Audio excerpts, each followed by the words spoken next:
Hola, mi nombre es Ricardo Bartra, soy profesor de español aquí y en este video desarrollaré un ejercicio de comprensión de lectura destinado a alumnos de nivel B. Para este fin quiero valerme de una antigua fábula titulada El perro y la carne. Te recuerdo que perro es la traducción del portugués cachorro. Esta fábula fue escrita por el famoso Esopo, autor griego del siglo VI a.C. Existen dos razones por las que en esta oportunidad opto por un texto traducido. La primera es que los fabulistas más importantes de la tradición hispánica, a saber Tomás de Iriarte y Félix Samaniego de España, desarrollaron su obra en el siglo XVIII, por lo que muchas de sus fórmulas gramaticales resultarían hoy arcaicas, además de que se expresan mediante un lenguaje no coloquial, más bien poético.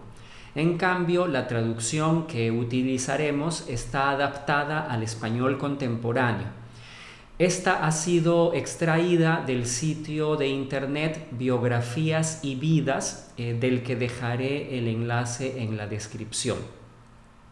El segundo motivo está relacionado con la importancia de Esopo, no solo como autor de las fábulas más conocidas del mundo occidental, sino porque a él se le adjudica la creación de este, que es uno de los primeros géneros literarios de la historia, la fábula, donde los personajes principales son siempre animales humanizados envueltos en un relato cuyo desenlace transmite una lección moral, manifestada en el caso de las fábulas de Esopo como una sentencia escrita al final de la narración conocida como moraleja.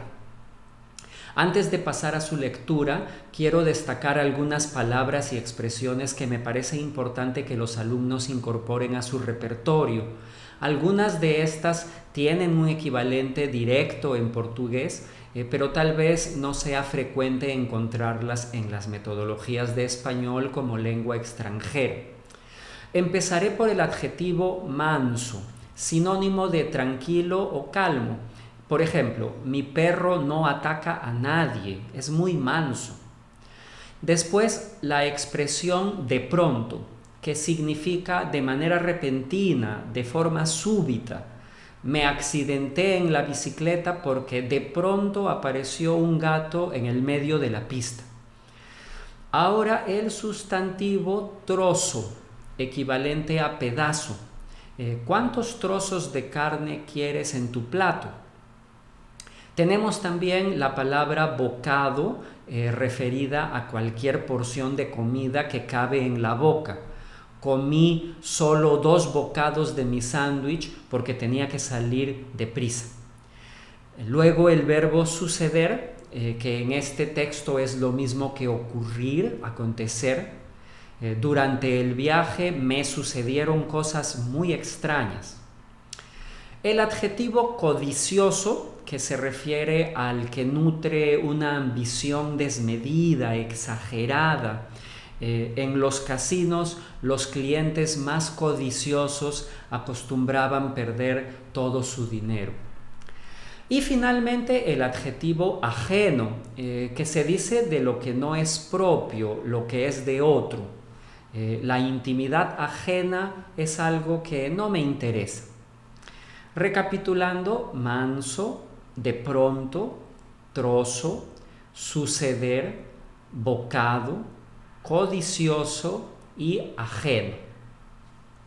Dejaré también este vocabulario en la descripción, además del enlace del diccionario oficial de la Real Academia Española, por si quieres consultar.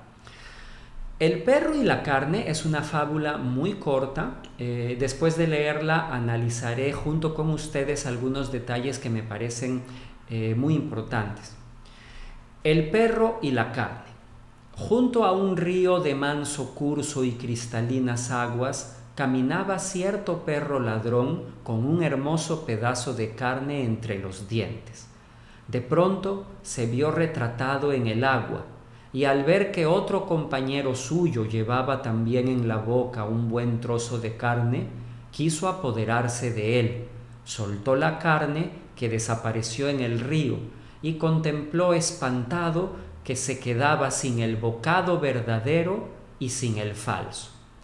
Así siempre sucede al codicioso, que pierde lo propio queriendo apoderarse de lo ajeno. En síntesis, el perro, que tiene un pedazo de carne en la boca, ve su reflejo en el agua mansa del río, piensa que es otro perro y en el afán de robarle la comida, la carne que lleva entre los dientes se cae al agua. Vamos ahora a los comentarios. La traducción empieza con la locución junto a, que significa al lado de, junto al río, al lado del río. Así como en portugués debe diferenciarse esta expresión de junto con, que equivale a en compañía de. Caminaba junto con mi novia por la vereda que se extendía junto a la playa. Muchas de las palabras que aparecen en esta fábula se presentan a menudo en los libros de español para extranjeros: perro, ladrón, dientes, hermoso. Una de las razones por la que es recomendable la lectura constante es que te ayuda a mantener vivos los vocablos que ya has tenido la oportunidad de estudiar, así como ciertas reglas gramaticales básicas. Un ejemplo es el artículo el antes de la palabra agua.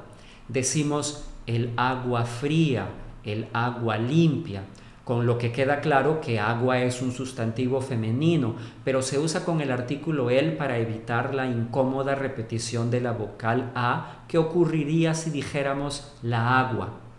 Recuerda que esto pasa con todos los sustantivos que empiezan por A tónica, el arma cargada, el alma pura, etc.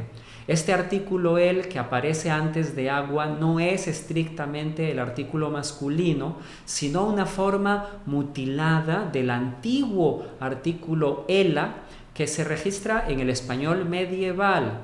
Siempre remarco esto para que se entienda que el uso de él no transforma a estas palabras en masculinas. Su género es invariablemente femenino.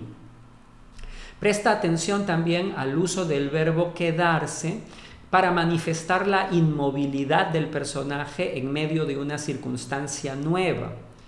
Y contempló espantado que se quedaba sin el bocado verdadero. Debemos destacar que con el verbo quedarse enunciamos la permanencia prolongada dentro de un estado nuevo. Este verbo pronominal se expone muchas veces solo en el nivel C, entre los llamados verbos de cambio. Otro aspecto importante es que el verbo suceder, al igual que sus sinónimos ocurrir, acontecer o pasar, debe emplearse con la preposición a, como bien lo ejemplifica el fragmento. Así siempre sucede al codicioso. Ten cuidado de no emplear la preposición con. Las cosas suceden a alguien. Por último, quiero destacar el uso del artículo neutro lo antes de los adjetivos propio y ajeno. Este suele ser un punto crítico durante las clases porque la gran mayoría de los adjetivos masculinos pueden ir antecedidos del artículo el o del artículo lo dependiendo del caso. Hay que considerar que él es un artículo definido, es decir, determina género y número. Así que si decimos el propio o el ajeno, será porque omitimos alguna palabra masculina singular. Aquí tienes un ejemplo. Por equivocación, mi alumno se llevó mi libro en vez del suyo. Me pregunto qué reacción tendrá al ver que dejó el propio y se llevó el ajeno. Estarás de acuerdo que en esta última oración se omite el sustantivo libro al que corresponde el artículo masculino singular el. De ahí que el propio signifique el libro propio y el ajeno sea el libro ajeno. El artículo lo lleva el nombre de neutro porque no especifica género ni número. Cuando decimos lo propio o lo ajeno, no omitimos ningún sustantivo. De hecho, desde el punto de vista gramatical, Con dicho artículo damos a los adjetivos un carácter de sustantivos. Siempre resulta difícil explicar la diferencia entre el y lo, porque en portugués se emplearía el mismo artículo o para ambos casos. Algo que puede auxiliarte a distinguirlos es pensar en los demostrativos aquel y aquello. En portugués, aquele y aquilo, respectivamente.